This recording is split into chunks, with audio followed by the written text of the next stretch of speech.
और नाजरीन, अब ये जानिए कि कराची में बारिश ने तबाही मचा दी। करोड़ों की गाड़ियां डूब गईं। लोगों की गाड़ियां कराची की बड़ी शाहराहों पर तैरती रहीं। गाड़ियां नाकारा हो गईं। लोग अपनी आंखों के सामने अपनी गाड़ियां खत्म होते देखते रहे।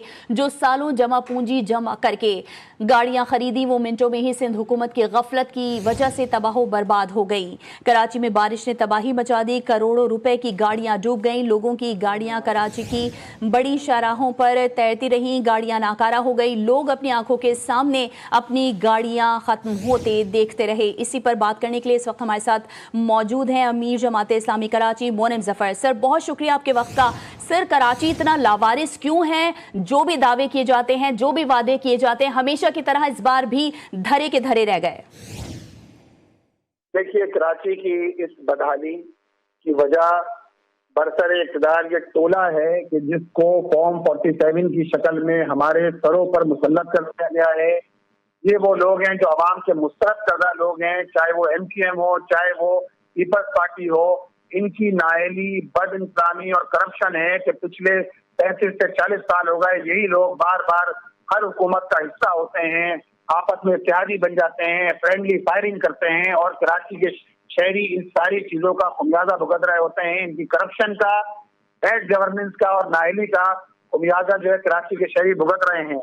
लेकिन इस पूरे अमल के अंदर ये बहुत अफसोस की बात है कि पूरे शहर के अंदर सैकड़ों नहीं हजारों गाड़ियां ऐसी होंगी, मोटरसाइकिलें ऐसी होंगी जो परसों होने वाली तेज बारिश में जो बाइकें बह गई, बाइकें बंद हो गई, गाड़ियां लोग जो है वो बहते हुए देखते रहे। भाई, इसकी जिम्मेदारी सूबाई हुकूमत पर है, इसकी जिम्मेदारी कराची मेट्रोपॉलिटन कॉरपोरेशन पर है कि जिनकी नाअहली की वजह से लोग अपनी जमा पूंजी के जरिए जो भी मोटरसाइकिल खरीदता है, गाड़ी खरीदता है, वो गाड़ी जो है वो पानी की नजर हो गई और इनके सारे के सारे दावे, इनके झूठे वादे, ये सब जो है बारिश में बह गए। ठीक है, मोनिम जफर साहब, ये बताएगा कि जिस तरह की फुटेजेस मुर्तजा वहाब जो मेयर कराची है वो शेयर कर रहे थे और जो हमने सोशल मीडिया पर फुटेजेस देखी उसकी हकीकत बिल्कुल बरक्स थी, तो मुर्तजा वहाब ये मानने के लिए क्यों तैयार नहीं होते हैं कि शहर का इतना बुरा हाल हो गया है? देखिए, मुर्तजा वहाब साहब तो जब घर में बैठे हुए थे खुद उन्होंने बात की, मैं देख रहा था किसी जगह, जब बारिश रुकेगी तो मैं जो है वो फील्ड में निकलूंगा, शहर का विजिट करूंगा। आप देखिए, ये तो वो है जो खुद उन्होंने बात की। देखिए, जब जो आदमी घर में बैठा हो, बारिश रुकने का इंतजार कर रहा हो, तो फिर तो इसी तरह की बातें करेंगे।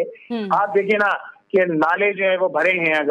अगर गुज्जर नाला, इसी तरह औरंगी टाउन नाला, औरंगी नाला, इसी तरह महमूदाबाद नाला, ये सारे नाले ओवरफ्लो हो जाते हैं। ओवरफ्लो किस वजह से होते हैं कि जो रकम मुख्तस की गई थी नालों की सफाई के लिए, वो रकम ये लोग करप्शन की नजर कर जाते हैं। ये नाले ओवरफ्लो होते हैं, आबादियों में पानी भर जाता है।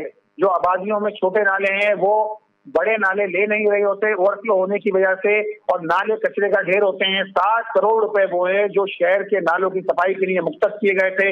आप हमें बताइए, अगर शहर के नाले साफ होते तो इसके नतीजे में शहर में नालों पर इंक्रोचमेंट हुई। इंक्रोचमेंट जो है वो किसने की भाई? चाइना कटिंग किसने की? ये ट्रीटमेंट प्लांट 2 महमूदाबाद के अंदर, ये मुस्तफा कमाल साहब के दौर में यहाँ घर बना दिए गए ट्रीटमेंट प्लांट की जगह, जो है TP2 महमूदाबाद के अंदर। अरे, चाइना कटिंग की नजर हो गए तो जारी बात है ऐसा अगर होगा तो उसके नतीजे में यही कुछ होगा कि नाले ओवरफ्लो कर रहे होंगे और इसका खुमियाजा पूरा शहर जो है वो भुगत रहा होगा। मोनिम जफर साहब, ये भी बताएगा, पोश इलाकों की वीडियोस शेयर करना, वहां पहुंचना जहां का पानी क्लियर किया जा चुका है। सिंध हुकूमत हमें अब कहीं नजर नहीं आ रही है। जहां जहां पानी मौजूद है उन इलाकों तक नहीं पहुंच पा रहे हैं जहां पर पानी मौजूद है। लोगों का करोड़ों रुपए का नुकसान हो गया है, गाड़ियां तबाह हो गई हैं, अब तक सड़कों पर मौजूद हैं। इन तमाम नुकसान का अजाला कौन करेगा? सिंध हुकूमत क्यों अभी तक ख्वाबे खरगोश के मजे ले रही है? देखें, ये पोश इलाके हों या फिर कराची के ऐसे इलाके हों जिस तरह औरंगी है, मंगो पीर है, नई कराची है, या फिर आप देखें लांडी है, कायदाबाद है, बात यह है कि इन सब इलाकों में अगर कोई नुकसान होता है, लोगों का फर्नीचर डूब गया, लोगों के घरों में पानी आ गया, मोटरसाइकिल, इसकी जिम्मेदारी हुकूमत की है। हुकूमत कुछ और नहीं, सूबाई हुकूमत कुछ और नहीं कर सकती। थर्ड पार्टी ऑडिट करे और जिन लोगों का नुकसान हुआ है उसका अजाला करे, उसके लिए कंपनसेशन करे। ये कराची शहर है भाई, ये सारे लोग टैक्स देते हैं। ये टैक्स देते हैं 3,256 अरब रुपए कराची के लोगों ने टैक्स दिया है। आप मुझे बताइए, कहाँ है कराची ट्रांसफॉर्मेशन प्लान?